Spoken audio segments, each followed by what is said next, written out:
বলে যে মন্ত্রিত্ব নাকি খুবই লোভনীয় বিষয়, কিন্তু আমি যে ভাইয়েরা বলেন তাদের জানার জন্য বলি, ভাই অনেক কষ্টের মধ্যে আছে, কারণ যে কয় টাকা বেতন দেয় ওই কয় টাকা দিয়ে সংসার চালানো। এই জন্য এখন আবার 2 ঘন্টা করে রুগী দেখা শুরু করছি, না সপ্তাহে 3 দিন 2 ঘন্টা করে রুগী দেখি, যাতে সংসারটা একটু ভালো চলে।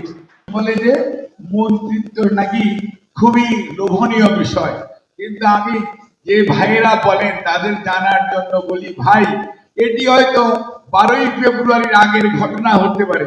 12ই ফেব্রুয়ারি জাতীয় নির্বাচনের পরবর্তীতে মন্ত্রিত্ব কোনো লোভনীয় বিষয় না, মন্ত্রিত্ব খুবই কঠিন দায়িত্ব।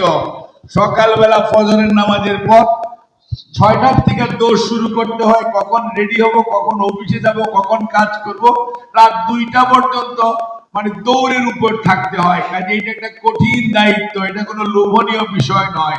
আর মন্ত্রিত্ব এমন কোন সোনার হরিণ নয়, সোনার বাটিও নয়। আমাকে দেখলেই বোঝা যায় আমি জাহিদ হোসেন মন্ত্রীর আগে অর্থনৈতিক ভাবে আরো বেশি স্বাবলম্বী ছিলাম।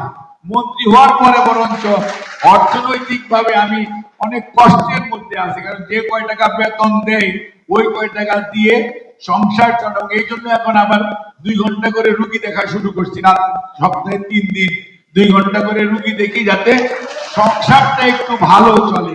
কাজেই যেই ভাইয়েরা এই সমস্ত কথা দেখলাম আজকে কেউ কেউ পত্রিকায় বলেছেন, তাদের কাছেও প্রশ্ন আছে।